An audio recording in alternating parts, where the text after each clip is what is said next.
Kita beralih ke informasi emiten pemirsa di mana PT Petrindo Jaya Kreasi Tbk atau Cuan mencatatkan kinerja bervariasi di kuartal pertama 2025. Di mana Persero mencatatkan penurunan laba bersih signifikan di 94,3% secara tahunan, sementara pendapatan perseroan tercatat melesat di 147,78% secara tahunan. Dikutip dari Keterbukaan Informasi Bursa Efek Indonesia, PT Petrindo Jaya Kreasi Tbk mencatatkan laba bersih yang diatribusikan kepada pemilik entitas induk sebesar 1,70 juta dolar Amerika Serikat di kuartal 1 2025. Perolehan tersebut anjlok 94,3% year-on-year dari periode yang sama tahun sebelumnya di 30,17 juta dolar Amerika. Di tengah turun dalam, raihan laba bersih Perseroan mencatatkan peningkatan yang signifikan pada pendapatan, naik 147,78% year-on-year menjadi 213,93 juta dolar Amerika dari sebelumnya di kuartal 1 2024 di 86,338 juta dolar Amerika. Pendapatan terbanyak berasal dari penjualan batu bara sebesar 57,86 juta dolar Amerika, naik dari tahun sebelumnya di 34,69 juta dolar Amerika. Pendapatan dari penambangan, konstruksi dan rekayasa serta jasa juga naik menjadi 156,06 juta di kuartal 1 2025. Di sisi lain, beban pokok pendapatan juga naik 196,45% year-on-year menjadi 197,01 juta dolar Amerika di kuartal 1 2025.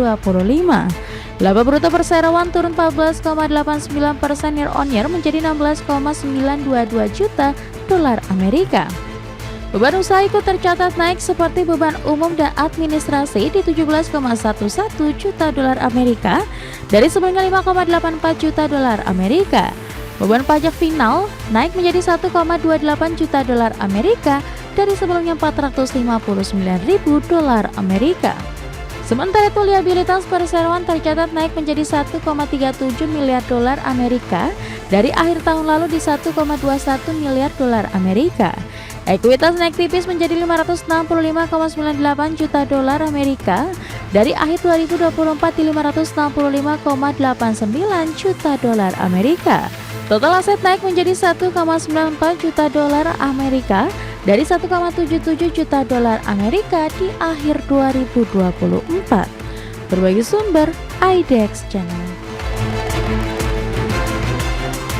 Ya, pemirsa, di tengah rilis kinerja kuartal pertama di 2025 cenderung bervariasi, namun respon dari para pelaku pasar hari ini cukup mendapatkan pertanyaan dari beberapa pihak karena hari ini secara teknikal saham Cuan justru melaju kencang dan bahkan mengalami penguatan signifikan di atas 13% pemirsa.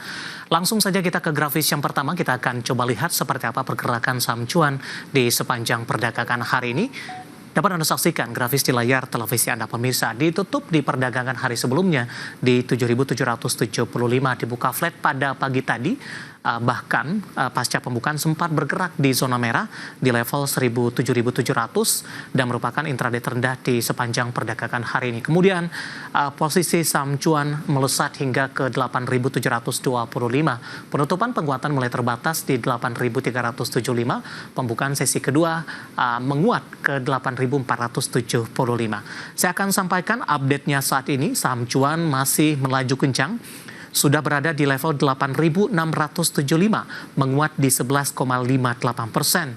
Intraday hari ini sempat menguat di atas 13% dan sempat menyentuh level dari 8.975 rupiah per sahamnya. Kita beralih ke grafis selanjutnya pemirsa, seperti apa pergerakan saham Cuan paling tidak dalam beberapa bulan terakhir. Dapat Anda saksikan grafis di layar televisi Anda perdagangan di 2 Desember. Saham Cuan diperdagangkan di level 6.650. 23 Januari mengalami kenaikan signifikan hingga ke level 14.800. Namun usai menyentuh ke level ini, saham Cuan lebih cenderung tertekan, bahkan sempat menyentuh ke level terendahnya di 4.740. Namun di perdagangan April hingga Mei, saham Cuan mencoba untuk bangkit dan sudah menembus di level 8 ribuan kembali, meskipun masih ada range harga 50% lagi yang harus dikejar dari level tertinggi yang sudah dicapai sebelumnya. Kita beralih ke grafis selanjutnya, kita akan coba lihat dari posisi valuasi dengan beberapa indikator yang ada pemirsa. Ke grafis selanjutnya, posisi PER-nya, price to earning ratio-nya ada di kisaran 33,64 kali, PSR-nya berada di angka 7,27 kali, dan PBV-nya sudah berada di 9,56 kali, PSR-nya di 7,27 kali. Ya, kombinasi secara fundamental, teknikal, dan juga dari sisi valuasi, dan semoga bisa menjadi salah satu referensi untuk Anda.